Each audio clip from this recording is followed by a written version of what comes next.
Good day, and panibagong araw, panibagong video, and sagutin lang natin yung mga marami nagme-message sa akin dito sa page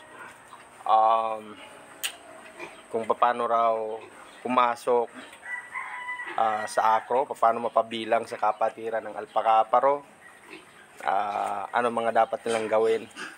Marami na akong video na ginawa dito, marami na akong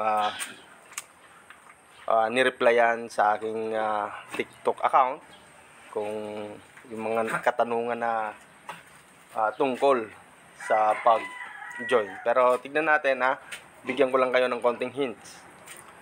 Una, kailangan mong malaman na wala tayong makukuha, no?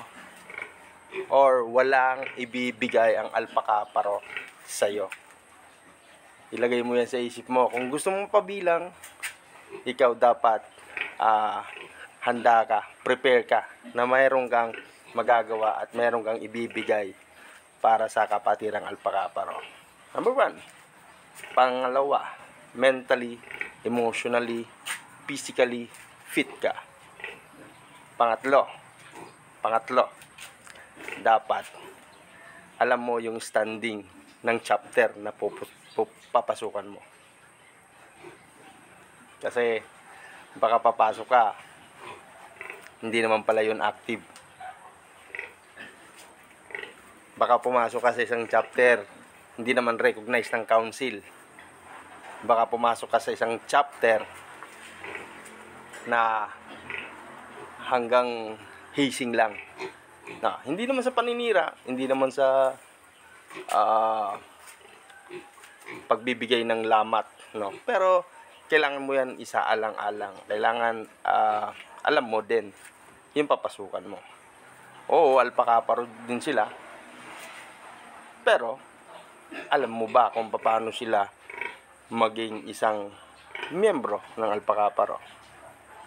Kumusta yung chapter nila?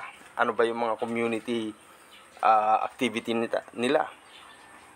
Ginagawa ba nila yung 5 hierarchy? Kailangan isa-alang-alang mo yan. And alamin mo rin kung paano yung mga miyembro kumilos dun sa isang chapter.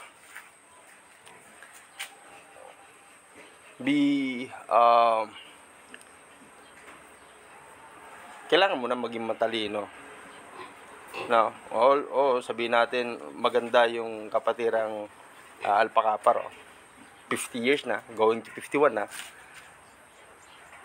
Pero syempre, sabi nga, magiging ganun ka kung ganun or ganyan yung sinasamahan mo.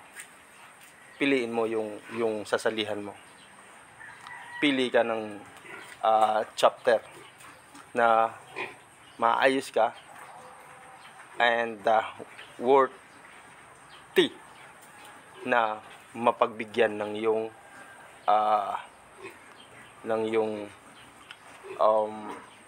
karunungan, yung kaalaman, pagmamahal, di ba? Parang karelasyon. No, dapat yung pinipili mo is karapat-dapat dun sa ibibigay mong atensyon.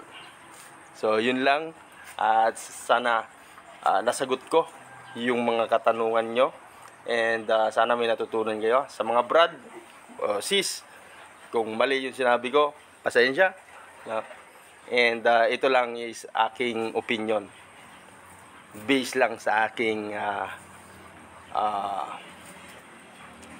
pananaw. Yon. So, yan. Long live sa inyo. At ingat kayo lagi. Keep safe. And peace.